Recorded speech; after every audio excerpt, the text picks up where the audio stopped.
자, 1부 시작하겠습니다. 자, 판교에서 달려오셨습니다. 판승철님이죠. 이상원 선임 매니저 나오셨습니다. 어서 오세요. 예, 안녕하십니까. 네, 안녕하세요. 예. 저희 그 광고 나올 때 얘기했지만, 아니 자동차에서 특히 전기차에서 중요한 건 파워트레인하고 배터리 시스템이잖아요. 네, 네. 근데 루시드가 애스턴 마틴한테 파워트레인하고 배터리 시스템을 제공하면 애스턴 마틴은 브랜드 장사하는 거죠. 이게 자동차 회사가 그래도 되는 거예요, 이게? 참 특이해요. 글쎄요. 저도 방금 그냥 저 생각을 안 해봤는데 네네. 언뜻 드는 생각 그것도 괜찮다라는 생각이 드네요. 어차피 내가 처음부터 새로 개발할 수 없으니까 네. 내 지분 투자하고 내 브랜드 주는 조건으로 네가 차를 만들어라. 괜찮은 것 같은데요, 저는. 뭐 괜찮긴 한데 약간 자동차 완성차 업체가 껍데기 장사가 되는 것 같기도 하고 애스턴 마틴이. 그렇죠. 그게 좀 지금 과거 이제 자동차 산업에서 네네. 이제 내연기관 하던 데들이 그게 제일 아마 어려울 것 같아요. 지금 당장은 수익이 나오고 있고 차가 네. 필요한 게 틀림없는데 미래는 전기차에 있다 보니까 그쪽으로 옮겨가는 과정에서 이 캐시카우라고 할까요? 캐시카우들이 아무 대접을 못 받는 게 저는 네네. 되게 좀 아쉬운 것 같아요. 시장이 너무 좀 한쪽으로만 평가하는 거 아닌가. 알겠습니다. 생각이 듭니다. 아직 뭐 지금 나온 소식은 딱 유상 증자 정도까지, 그리고 무엇을 공급할 건가까지 요 정도 아주 짧게 나온 거기 때문에 뭐 자세한 내용은 뭐 더 업데이트되는 내용 들어봐야 되겠습니다만, 일단 루시드의 관련 소식은 그렇습니다. 자, 이제 그 지난 금요일 네네. 시장부터 한번 봐야 될 텐데 별로 안 좋았어요. 뭐 주간 한 주 내내 안 좋았죠. 네네. 그러니까 전일, 그러니까 금요일도 좋지 못했고 주간 전체로도 좋지 못했습니다. 시장이 전 섹터 전부 다 하락 마감했는데요. 이게 화면을 보시면 네. 왼쪽이 전부 다 빨간 거 알 수 있어요. 근데 이 중에서 우리가 눈여겨봐야 되는 거는 헬스케어하고 이제 필수 소비재들은 0.4 0.6 정도 마이너스 요 정도밖에 하락하지 않았다는 거죠. 물론 월간으로 보면요, 얘들이 0.3% 1% 오른 것밖에 없어요. 네네. 그러니까 계속 변동이 없었구나. 근데 이게 사실은 경기 방어주의 특징이고 네. 여기다가 꾸준히 배당을 줄 수 있는 게 이게 가치주이기도 한 거고요. 어떻게 보면 여기서 그렇죠. 근데 지금은 가치주가 아니지만 네. 밸류가 비싸다고 저는 생각하니까 네. 어찌 됐든 이게 경기 방어주로서의 일을 하고 있는 거고요. 근데 보시면 이게 지난주 시장은요, 금리와 경기 침체의 우려가 동시에 보입니다. 뭐냐면 이게 단순히 이제 보세요. ECB에서 6월 15일 날 금리 인상을 했습니다. 네. 그리고 BOE에서 6월 22일 깜짝으로 0.5% 금리 인상을 했죠. 그랬죠. 그럼 시장이 금리 때문에 유럽은 깜짝 놀랐을 거 아니에요. 네. 그래서 유로스톡스 50 지수가 일주일간 2.8% 하락하는데요. 네. 근데 유럽 지수 보면 유럽 지수 전체 지수가 거의 신고가까지 와서 이게 이제 뭐랄까요? 이 금리를 올리면서 깜짝 올리면서 좀 찬물을 끼얹은 울고 싶은데 뺨을 딱 때려준 거죠. 그러니까 좀 냉정하게 네. 보자면 오르기도 많이 올랐고 신고가 수준인데 네네. 뭔가 목에 가득 찬 것 같긴 한데 뭐 없나? 이게 계속 가도 되나? 라고 하는데 금리에 대한 불안감이 생기니 그냥 차익 실현 매물 나왔다. 이 정도 그렇죠. 봐도 되는 거죠. 그렇게 보는 게 맞는 것 같아요. 근데 그게 미국에도 영향을 준 거죠. 왜? 파월이 나왔잖아요. 지난주에. 올해 2차례 더 금리 인상을 하겠다라는 발언을 했을 때 시장에서는 처음에는 뭐 이제 립 서비스구나. 네네. 이제 입으로만 매파구나라고 생각을 했는데 실제로 유럽도 금리를 올리고 영국 은행이 이렇게 금리를 깜짝으로 0.5% 올리는 걸 보고서는 시장이 좀 고민에 빠진 거죠. 일단 차익 실현해 볼까라는 네네. 게 생긴 거죠. 보시면 대표적으로 금리에 민감한 게 부동산이었고요. 부동산이 4% 하락했고요. 그리고 이제 이제 기술주들도 3% 하락했습니다. 근데 금리하고는 상관없어 보이는 에너지가 3% 하락했고요. 네. 금융이 2.5% 하락했고 이제 그 원재료들 그러니까 뭐 소재 업체들. 그렇죠. 네. 베이직 머티리얼스가 3% 하락했죠. 그럼 이건 동시에 다 떨어진 거예요. 작년에 오를 때 보면 금융, 에너지, 뭐 그다음에 헬스케어, 컨슈머 디펜시브 이런 건 되게 좋았었거든요. 네. 근데 지금 다 같이 빠지기 시작한다는 거죠. 근데 좀 달라진 건 뭐냐면 컨슈머 시클리컬이 1.9% 하락했는데요. 상대적으로 적게 하락한 편이에요, 이게. 그래서 시장이 조금 특이하다라는 점이고 우리가 이걸 이해를 해야 돼요. 왜? 종합 PMI가 금요일날 발표가 났잖아요. 네.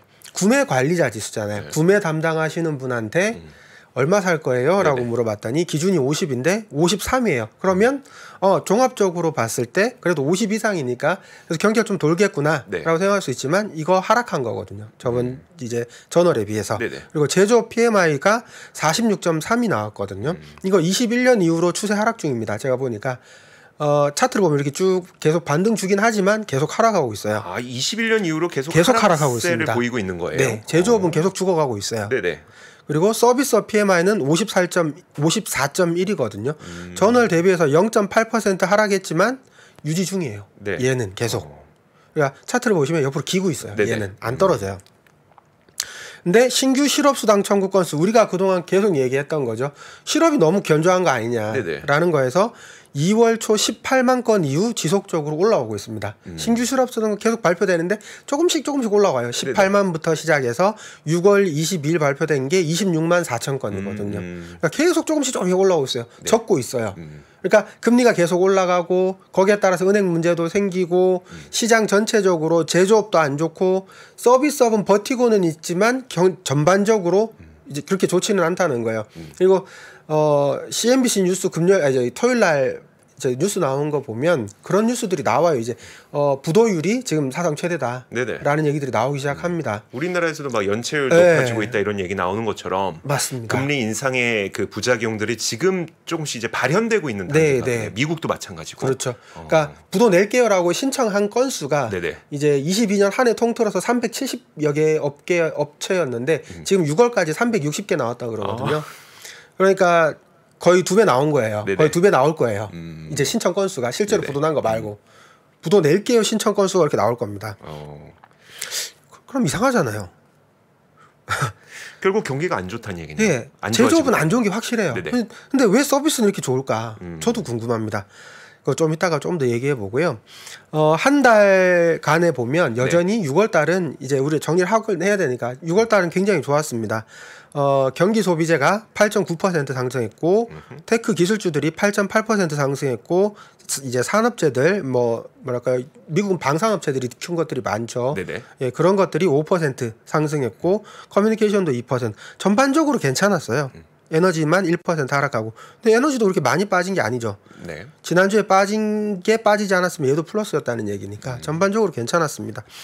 그러면 주간 성과를 보면 상대적으로 성과가 높았던 테크 통신 섹터 차익 실현이 나왔지 않나라는 네. 생각이 들고요. 월간으로 보면 경기 소비재, 테크 통신 등 섹터가 강세를 유지했고 여전히 강세 유지 중이나 차익 실현에 대한 우려 발생 중이다.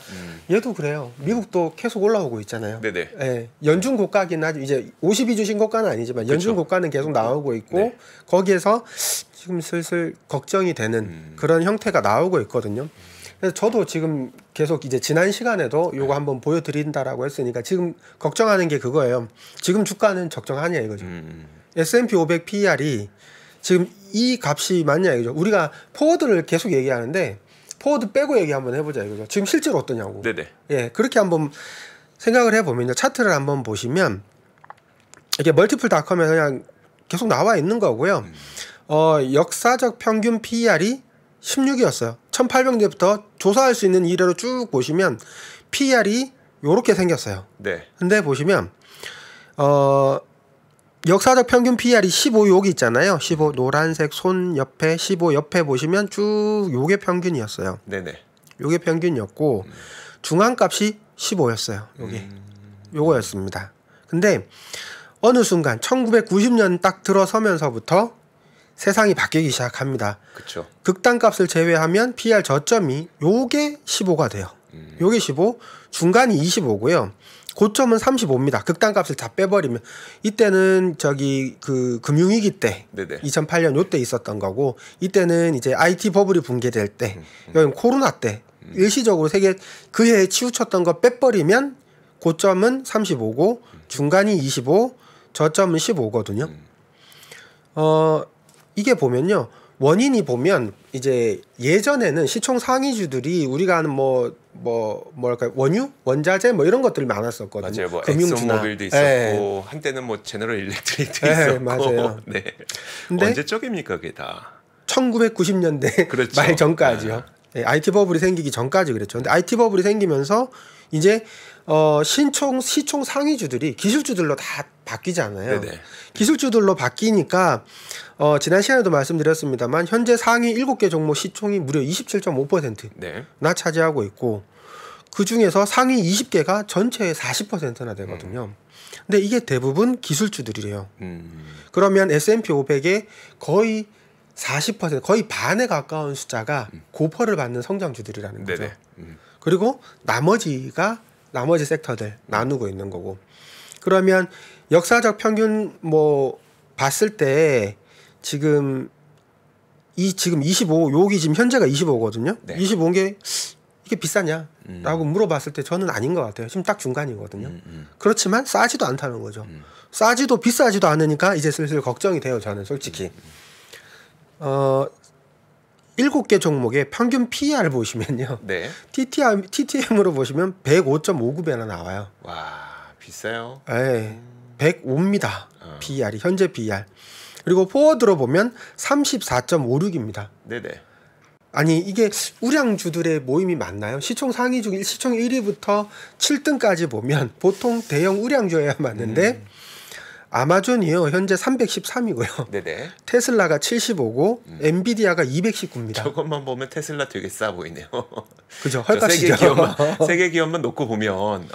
근데 이 세 개가요 공통적으로 저기 경기 민감주들이죠. 그렇죠. 네. 네. 근데 시총 상위에 다 들어갑니다. 포워드로 보세요. 아마존이 50이고요. 테슬라가 50이고 엔비디아가 40입니다. 이러면 갑자기 또 테슬라가 비싸 보이죠. 네네. 아마존은 도대체 무슨 짓을 했길래 313에서 50까지 떨어질까요? 그러니까요. 거의 적자에서 감원을 엄청나게 하고 뭔가 효율화를 이뤘다는 거죠. 그리고 엔비디아도 마찬가지. 사업이 장사가 정말 안 되다가 AI 때문에 갑자기 너무너무 좋다가 네네. 돼버린 거죠. 테슬라는 좀 더 분발해줬으면 좋겠는데 테슬라는 일단은 전기차 생산이 180만 대고 한꺼번에 다 넣을 수는 없잖아요. 네네. 거의 200만 대니까 풀캐파를 돌려도 200만 대니까 쉽지는 않은데 이 사이버 트럭이 나오고 이제 실제로 이게 이제 소프트웨어가 얼마나 파이냐에 따라 달린 거죠. 네네. 네. 그런 게 좀 아쉽습니다. 그러니까 그 요즘에 그 말씀하시는 분들 너무 많아서 시장 자체가 두 동강이 났다. 네. 그러니까 빅테크를 비롯한 아까 상위 7개 기업 그거 한 무리랑 나머지 무리 아예 그냥 시장이 두 동강이 났기 때문에 시장이 지금 비싸다 싸다가 논하는 게 의미가 없다는 말씀 되게 많이 하시더라고요. 저도 그렇게 생각합니다. 근데 이게 어찌됐든 결과적으로 보면요 EPS가 중요할 수밖에 없는 시장이거든요. 네네. 근데 저는 그게 지금 현재 상황이 어떻게 보면 합리적이라고 생각해요. 지금 EPS를 추정할 수 있는 곳이 주가를 많이 올랐거든요. 네네. 근데 뭐 저도 가슴이 아픕니다만 뭐 중국 기업들이나 네네. 뭐 중소형 기업들이나 우리 이제 그 꿈을 우리 아크 이제 캐시우드 누님이 좋아하시는 종목들 저도 굉장히 좋아하는 종목들입니다만 사실 적자에서 흑자 전환하는 게 쉽지는 않잖아요. 지금 당장 내년에 전환하기는 어렵잖아요. 네. 그러니까 합리적으로 지금 밸류를 받을 수 있는 곳은 역시 지금 어찌됐던 시총 상위주들이고 실제로 얘네들은 수익이 나잖아요. 네네. 돈을 벌고 있고 내년에 굉장히 회복을 많이 할 것도 사실이니까. 근데 만약에 얘네들이 너무 비싸기 때문에 상대적으로 이제 저평가되어 있다라고 걔네들을 볼 수 있냐 이거죠.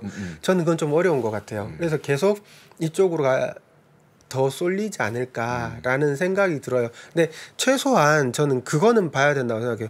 얘네들이 더 오르지는 못해도 만약에 얘네들이 무너지면 어떻게 될까? 무너지면 답 없지 않아요? 예. 그러면 최소한 얘네들은 무조건 어느 정도는 가야 되는 거죠. 그러니까 정리해 보면 이런 거네요. 일단 그 지수 자체를 놓고 보면 사실 이건 비싼 건지 싼 건지 되게 애매한 상황. 하지만 앞서 보여주셨던 것처럼 빅테크 7개 기업, 그러니까 테크 7개 기업을 또 놓고 보면 사실 포워드 PER로 봤을 때 훅 떨어지는 걸 보면 이익이 엄청나게 증가하겠구나라는 것을 월가의 그 대부분의 전문가들이 공통적으로 의견을 제시하고 있기 때문에 그들은 지금 싼 것 같지 그러니까 비싸 보이지 않는다. 이렇게 그러니까 저는 그냥 이렇게 볼게요. 지금 25배 정도 PER 시장 PER 25배 정도면 네. 적당히 합리적인 가격인 것 같고 지금 빅테크들이 받는 PER은 포워드 다음에 벌어들일 수익을 예상을 해보면 적당히 합리적인 것 같다. 치우치지는 않는다. 그러니까 최소한 이 정도는 받을 수 있다라는 생각이 드는 거고요. 근데 그거를 조금 이제 산수적으로 계산을 하면 뭐 네. 수학적으로 제가 수학을 잘 못해서 산수적으로 계산을 해보면 문과 출신이시라면서요? 그럼요. 네. 문과 출신입니다. 네. 그래서 산수적으로 계산을 해보면 S&P 500 현재 배당이요. 네. 1.57%가 나와요.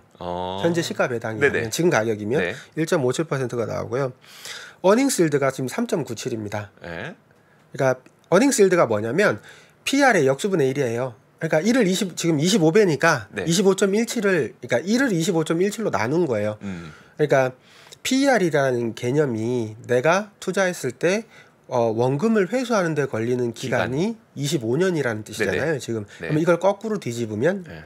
연환산하면 25면 4%씩 벌고 있다라는 뜻이잖아요. 1년에? 네. 네. 그러니까 영구채권이라고 보면 4%씩 이자를 받는 거랑 같죠. 그럼 채권하고 비교할 수 있잖아요. 그러면 이 두 개를 어닝스 일드하고 배당을 합치면 5.54%예요. 내가 지금 주식에 S&P 500에 투자를 하면 지수에 네. 투자하면 기대할 수 있는 수익률이 5.54라는 거죠. 채권보다 낮네요, 그러면. 근데 미국 기준금리가 5.25예요, 지금. 네네. 5.25고 미국채 1년물이 5.29니까 네. 채권보다 미세하게 높아요. 그러니까 지금 오늘만 내가 투자를 한다면 주식을 살 이유가 없는 거죠. 네네. 그게 지금 딱 지금만 보면 그런 거고요.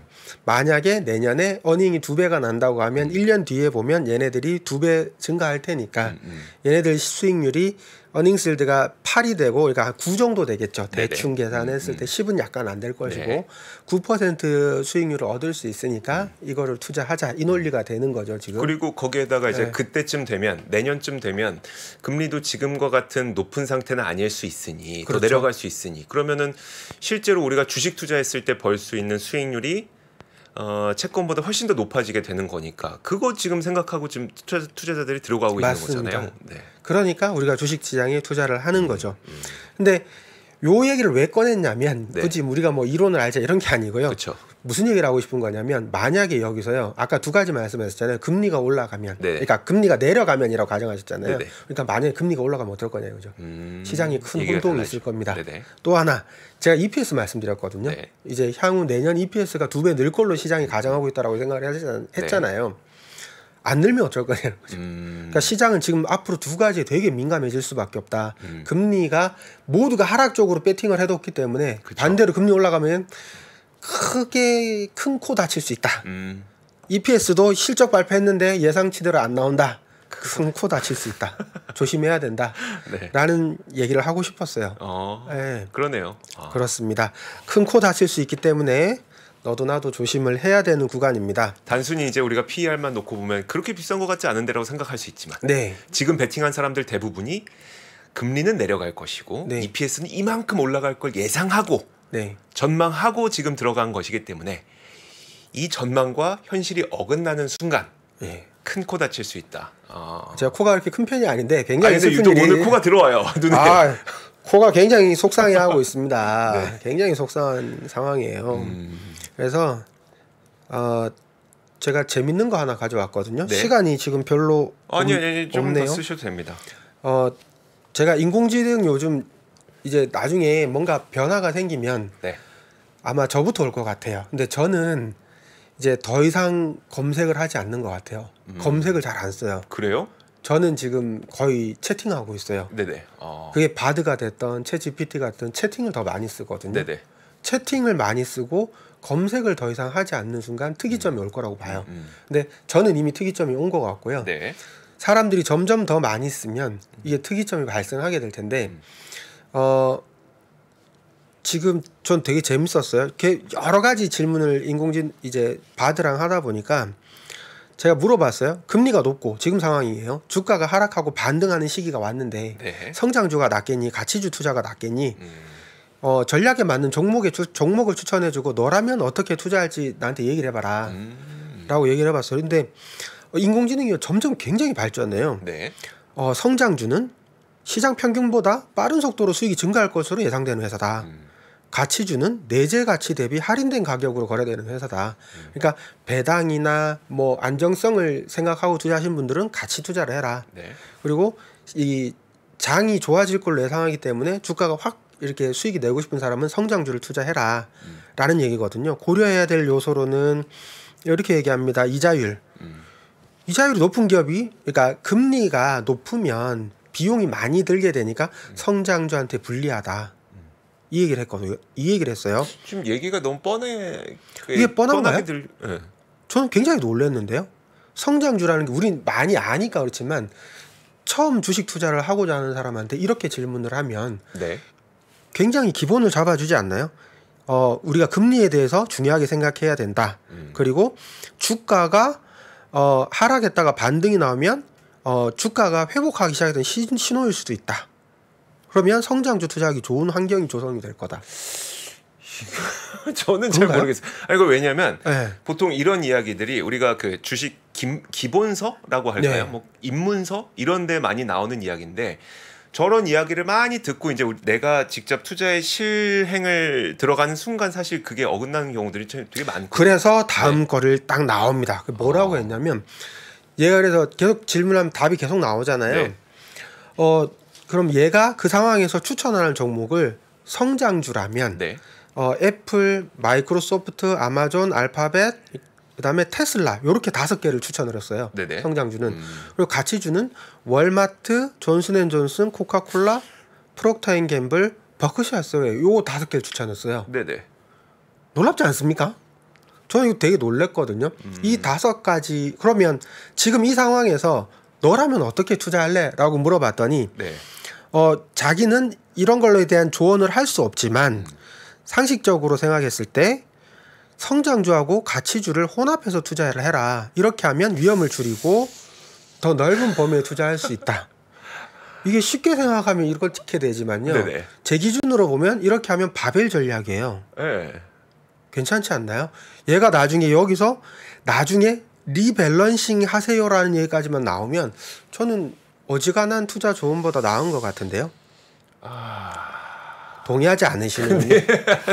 저는 요즘 여기 너무 빠져 있어가지고 매일 얘랑 채팅하다 보니까. 그러니까 뭐라고 할까? 그러니까 이게 어떤 느낌이냐면 그러니까 어떻게 보면 지금 투자하신 지 굉장히 오랜 기간이 있으셨잖아요. 네. 그러다 보니까 이제 기초부터 고난이도까지 많은 투자의 영역을 다 이제 알고 계신 거잖아요. 네네. 그런데 이제 인공지능을 검색하다 보니 이게 보통 인공지능이 이 기초 부분을 다 알려준다고 자체에 놀라신 것 같아요, 왠지. 그러니까 이들이 보여주고 있는 어떤 사실 우리가 방송을 보는 이유는 내가 생각했던 것보다 조금 더 깊은 인사이트를 듣고 싶거나 아니면 내가 미처 보지 못했던 뉴스를 우리가 대신 전해주거나 아니면 좀 어려웠던 뉴스인데 이거 알고 보니까 이런 내용이네라고 해석해주거나 이런 것들을 우리가 방송을 보는 이유인데 사실 방금 인공지능이 대답했던 거는 어떤 기본서에 나오는 내용들을 인공지능이 대답해? 라고 하는 인공지능의 능력에 놀라신 것 같고요.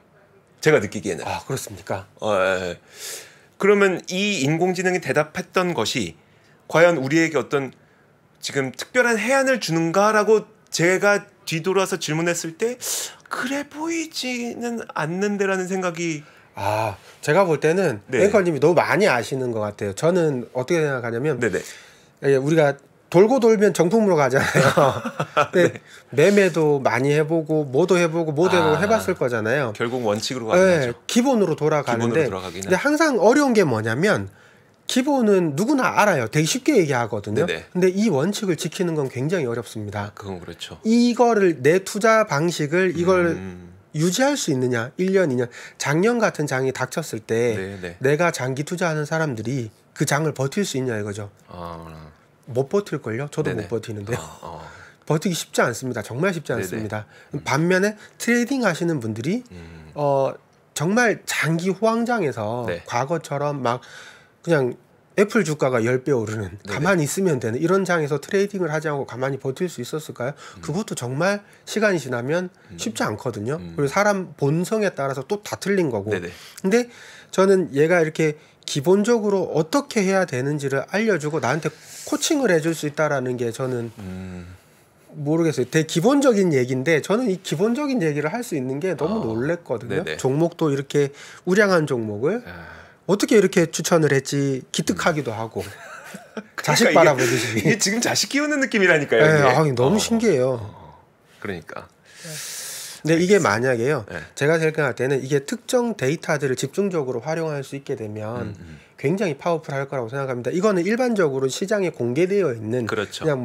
그냥 자료들이잖아요. 네네. 근데 예를 들어서 뭐 특정 증권사나 뭐 우리 회사가 아니더라도 뭐 예를 들어서 미국에 있는 어떤 특정 회사가 JP모간이 그 안에 있는 자기네들 데이터로 만약 이런 걸 만들어서 내가 이렇게 해서 내가 이런 전략을 사용하고 싶은데 종목 추천해줘. 뭐 어떻게 언제쯤 리밸런싱 하면 좋을까 이런 거를 만약에 할 수 있다면 굉장히 파워풀하지 않을까요? 이건 데이터에 따라가는 거지. 지금 이거를 대답할 수 있다라는 거는 얘네들이 가진 저는 가능성 때문에 되게 놀라는 것 같아요. 그러니까요. 네. 제 말이 그거예요. 네. 이 가능성에 놀라고 계신 것 같아요. 이들이 너무 특별한 답을 했다기보다는 그 가능성이 되게 놀라신 것 같고 또 한 가지가 근데 사실 저도 이제 판승철님을 쭉 꽤 오랜 기간을 지금 보아오다 보니까 원래 자산 배분을 되게 중요하게 생각하시는 분이시기도 해요. 그러다 보니까 물론 성장주 좋아하시지만 가치주가 반드시 있어야 된다는 그 관념도 갖고 계시고 하다 보니까 몇 가지가 이제 딱 복합적으로 매치되면서 이게 되게 막 신기하고 너무 기특하게 느껴지지 않았나라는 생각이 또 들기도 하네요. 저는 너무 얘네들이 뛰어나 너무 잘 할 것 같아요. 네. 세상에. 그래서 여기에 투자하는 게 우리 미래를 위해서 굉장히 좋지 않을까. 사실 저도 거기에는 이견은 없습니다. 이견은 없습니다. 다만 제가 이렇게 기본서에 나오는 이야기들 있잖아요. PER은 쌀 때 사갖고 뭐 이래야 되고 막 이런 이야기들 그거 되게 안 좋아하거든요. 근데 그게 굉장히 어려운 일. 그게 맞는 말이거든요. 근데 그렇긴 한데 이제 우리가 그런 거 있잖아요. 사실 이거는 PER이라고 하는 거는 업종 형태에 따라 다르고 그러면 기업에 따라 다르고 이제 히스토리컬하게 봐야 되는 거지 시계열로 봐야 되는 거지 사실 어느 시점에 PER이 싸고 비싸고 이걸 봐야 되는 게 아니잖아요. 맞습니다. 히스토릭을 봐야 되는데 사실 거기서 나오는 내용들은 대부분 그런 게 아니어서 좀 싫어하는 건데. 그러니까 말씀 잘해주셨는데 어떤 거를 일률적으로 일괄적으로 한 가지 잣대로 모든 걸 보려고 하면 그쵸. 안 맞죠. 네네. 다 안 맞고 이게 좀 그런데 예를 들어서 말씀해 주신 것처럼 예를 들어서 아마존은 평균적으로 PER을 100배에서 뭐 50배에서 300배 사이를 왔다 갔다 하는 종목인데 지금 300배면 비싸네. 그러니까 시클리컬한 업종들은 말씀하신 대로 PER이 300배 거의 적자까지 갔을 때 샀다가 그렇죠. 그다음에 올라가면 팔고 이게 맞는 것 같고요. 그래서 비싸게 사서 싸게 팔라고 하잖아요. 맞아요. 그런 특징들이 다 있어요. 근데 그거를 얘네들한테 질문을 해보면 얘네들이 곧 언젠가는 금방 학습할 거고요. 이 종목의 투자 뭐 어떻게 조언을 해줘라고 하면 곧 대답이 나올 거예요. 제가 또 그런 것도 해가지고 다음에는 또 들고 올게요. 알겠습니다. 그러니까 사실 되게 정말 뛰어나지고 있고 너무 빠르게 발전하는 건 맞는 것 같습니다. 거기에 뭐 제가 어떻게 뭐 기술자도 세상이 바뀌고 있습니다. 알겠습니다. 자, 판승철님과 함께 이야기 나눠봤습니다. 고맙습니다. 감사합니다. 장 시작 전부터 종료까지 쏟아지는 수많은 뉴스와 정보들. 이 중에서 어떤 것이 투자에 정말 도움이 되는 정보일까요? 3프로의 증시 셔터맨 박근영 마스터가 직접 정보를 선별하고 투자의 힌트를 드립니다. 시간도 아끼고 투자 아이디어도 얻는 시간, 박근영 부장의 마켓 힌트와 함께 하세요. 자세한 사항은 3프로TV 앱과 홈페이지를 확인하세요.